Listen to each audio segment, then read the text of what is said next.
Scratch to stylish detachable work pattern. ಇದು ಸ್ಯಾರಿಯಲ್ಲಿ ಬಂದಿರೋ ಡಿಸೈನ್ ಬ್ಲೌಸಲ್ಲೂ ಇತ್ತು. ಸೊ ಬ್ಲೌಸ್ ರೆಡಿ ಆದಮೇಲೆ ಉಳಿದಿರೋ ಈ ಫ್ಯಾಬ್ರಿಕ್, ಇಷ್ಟು ಚೆನ್ನಾಗಿರೋ ಫ್ಯಾಬ್ರಿಕ್ನ ನನಗಂತೂ ವೇಸ್ಟ್ ಮಾಡೋಕ್ಕೆ ಇಷ್ಟ ಇಲ್ಲ. ಸೊ ಇದರಿಂದ ಒಂದು ಕ್ರಿಯೇಟಿವಿಟಿ ಮಾಡೋಣ ಅಂತ ಈ ಐಡಿಯಾ ಮಾಡಿದೆ.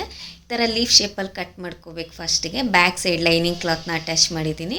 ಲೈನಿಂಗ್ ಕ್ಲಾತ್ನ ಹಾಟ್ ಗ್ಲೋಕಾದರೂ ಅಟ್ಯಾಚ್ ಮಾಡ್ಬೋದು, ಇಲ್ಲ ಹ್ಯಾಂಡ್ ಸ್ಟಿಚ್ ಆದರೂ ಮಾಡ್ಬೋದು. ಇನ್ನು ಎಂಡಿಂಗ್ಸ್ಗೆ ಯಾವುದಾದ್ರೂ ಲೇಸು ಇಲ್ಲ ಬಾಲ್ ಚೈನ ಸ್ಟೋನ್ ಚೈನೂ ಅಟ್ಯಾಚ್ ಮಾಡ್ಬೋದು. ನಾನು ಆದರೆ ಇಲ್ಲಿ ಸಿಲ್ಕ್ ಥ್ರೆಡ್ಡಿಂದನೇ ಯೂಸ್ ಮಾಡಿರೋದು. ಇದು ಜಡೆ ಥರ ಎಣ್ದಿರೋದು, ಇದು ಲೇಸ್ ಥರ ಕಾಣುತ್ತೆ ಅಂತ ಇದನ್ನು ಅಟ್ಯಾಚ್ ಮಾಡಿದ್ದೀನಿ. ಇವೆಲ್ಲ ರೆಡಿ ಮಾಡಿಟ್ಕೊಂಡಾದ್ಮೇಲೆ ನಾನು ಸೆಮಿ ಸರ್ಕಲ್ ಶೇಪಲ್ಲಿ ಅಟ್ಯಾಚ್ ಮಾಡ್ತಿದ್ದೀನಿ. ಫ್ಲವರ್ ಶೇಪಲ್ಲಿ ಬೇಕಾದ್ರೂ ಅಟ್ಯಾಚ್ ಮಾಡ್ಕೋಬೋದು, ತುಂಬ ಚೆನ್ನಾಗಿ ಕಾಣುತ್ತೆ ಯಾವ ಥರ ಡಿಸೈನ್ ಮಾಡಿದ್ರೂ. ಈ ಥರ ಡಿಟ್ಯಾಚಬಲ್ ಪ್ಯಾಟರ್ನ್ ವರ್ಕ್ಸ್ ಮಾಡಿಟ್ಕೊಂಡಿದ್ರೆ ತುಂಬ ಯೂಸ್ ಆಗುತ್ತೆ.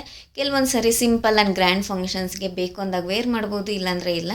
ಸೊ ಇದು ಲೈಟ್ ವೆಯ್ಟ್ ಆಗಿರುತ್ತೆ, ತುಂಬ ಹೆವಿ ಅನಿಸಲ್ಲ ವೇರ್ ಮಾಡಿದಾಗೂ. ಸೊ ಈ ಪ್ಯಾಟ್ರನ್ ಬಂದುಬಿಟ್ಟು ನಂಬರ್ ಆಫ್ ಸ್ಟೈಲ್ಸಲ್ಲಿ ವೇರ್ ಮಾಡ್ಬೋದು. ನಾನು ಸ್ಟಾರ್ಟಿಂಗಲ್ಲಿ 2 ಟೈಪು ಫ್ರಂಟ್ ಪಾರ್ಟಲ್ಲಿ ತೋರಿಸಿದ್ನಲ್ಲ, ಇದು ಬ್ಯಾಕ್ ಬ್ಲೌಸ್ಗೆ ಈ ಥರನೂ ಅಟ್ಯಾಚ್ ಮಾಡ್ಕೋಬೋದು. ಈ ಥರ ಇನ್ನಷ್ಟು ಕ್ರಿಯೇಟಿವ್ ವೀಡಿಯೋಸ್ ಬೇಕು ಅಂದರೆ ಈ ಪೇಜ್ನ ಫಾಲೋ ಮಾಡ್ಕೊಳ್ಳಿ. ಹಾಗೆ ವಿಡಿಯೋನ ಲೈಕ್ ಮಾಡಿ, ಶೇರ್ ಮಾಡಿ. Thank you.